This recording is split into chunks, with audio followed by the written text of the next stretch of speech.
DCTF-Web, ela foi criada pela Instrução Normativa de número 1787, que é a principal instrução que rege essa obrigação acessória, e ela é a declaração de débitos e créditos tributários, federais, previdenciários e de outras entidades e fundos.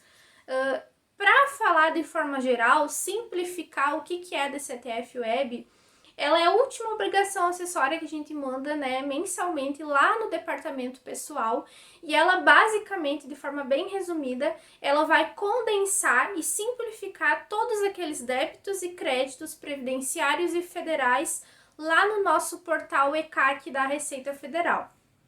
A DCTF-Web, juntamente com o E-Social e com a FDRenf, ela veio para modificar, para simplificar e para digitalizar todo o departamento pessoal, o departamento contábil e também o nosso departamento fiscal dos escritórios de contabilidade e das empresas privadas também.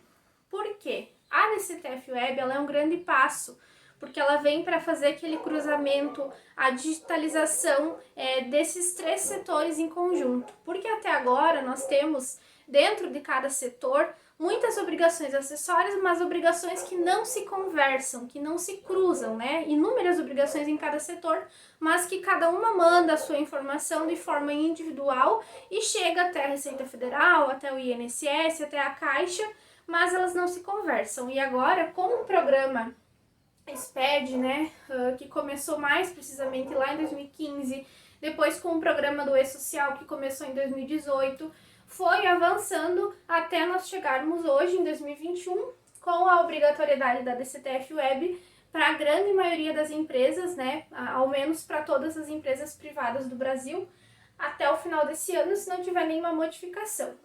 Então, vamos começar aqui.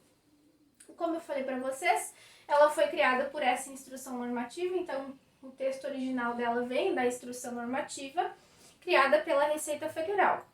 E lá no nosso artigo de número 2, no nosso artigo 2º da instrução, ele vai ter a listinha de quais que são os entes, quais que são as empresas que estão obrigadas, quais que são os contribuintes que vão então transmitir a DCTF-Web. Aqui eu trouxe de forma mais resumida, mas lá na nossa apostila eu vou deixar o texto na íntegra para que vocês possam estar conferindo essas informações.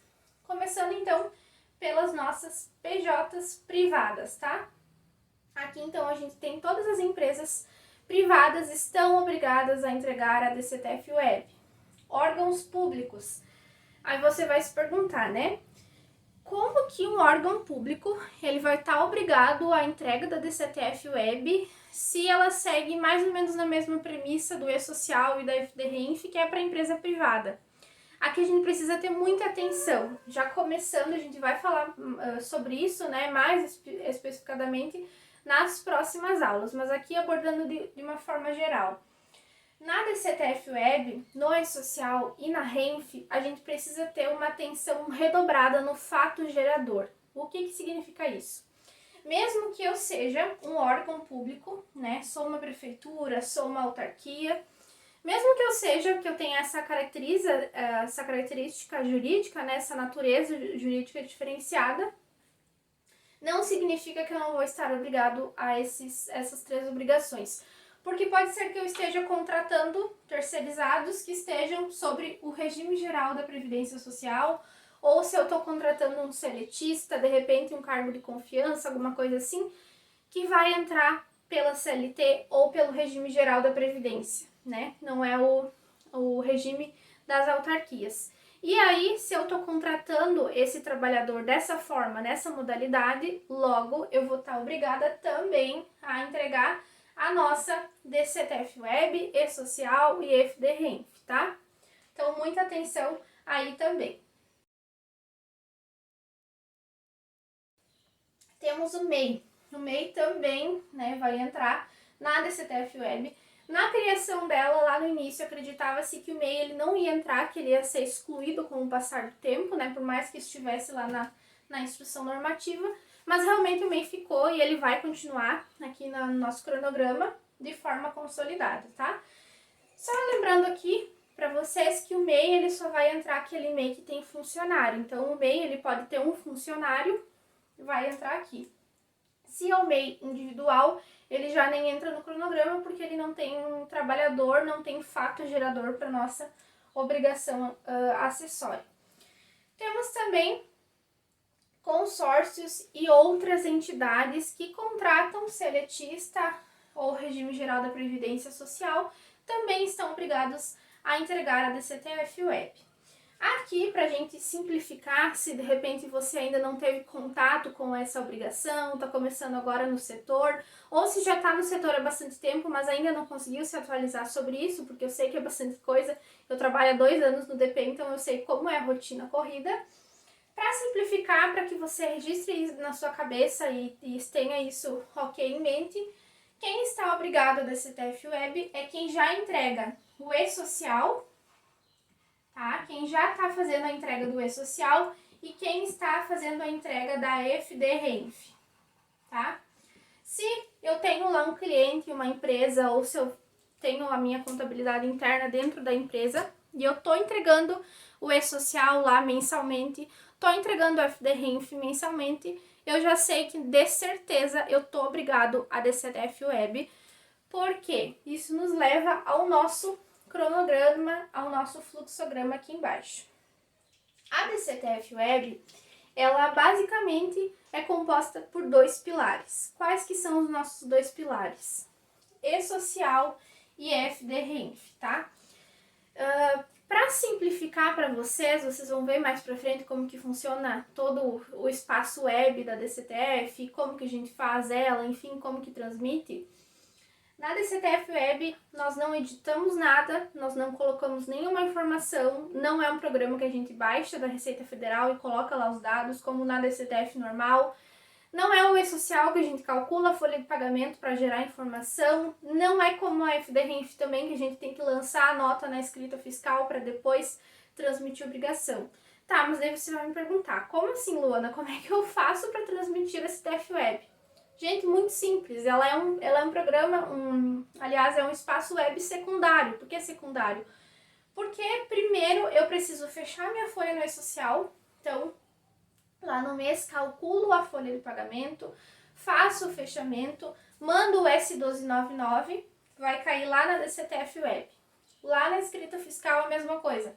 Lanço a minha nota fiscal com retenção, né, aí de INSS, no caso de construtora, no caso de adquirente, ou no caso de produtor rural também, lanço a minha comercialização no e-social, lanço a retenção na FD-Renf, fecho a Renf mensal também, transmito as 2 obrigações e aí sim que eu vou chegar no DCTF-Web, vou entrar lá no meu portal ECAC e lá vai ter a informação do e-social, da FD-Renf e eu vou transmitir a DCTF-Web magicamente sem precisar colocar nenhuma informação.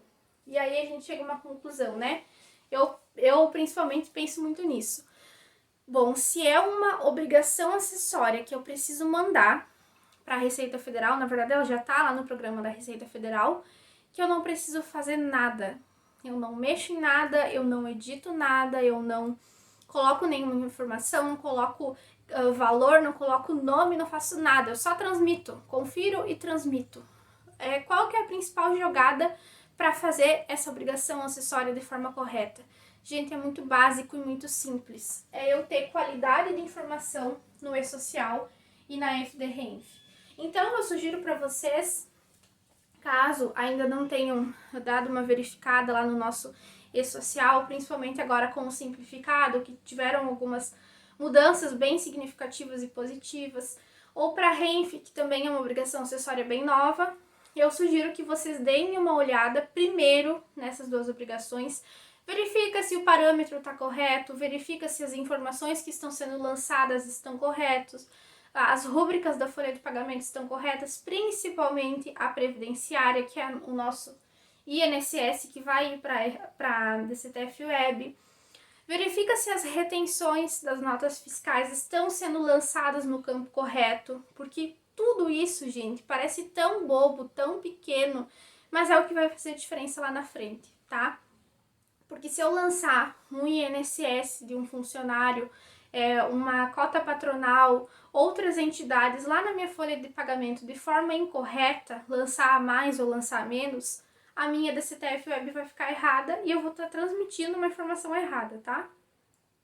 passando esse erro para frente. Mesma coisa a RENF, né? Fiz a retenção da nota fiscal, de repente emiti a nota fiscal com a retenção errada, com o valor errado, passei isso para a escrita fiscal, lancei a nota na escrita e estou transmitindo a RENF errada e a DCTF Web de forma errada também. Então, o segredo aqui do bolo, a nossa receita do bolo vai ser, primeiro, analisar o e-social e analisar a RENF e depois transmitir a DCTF Web de forma bem tranquila e bem segura. Resumindo então, quem que está obrigado?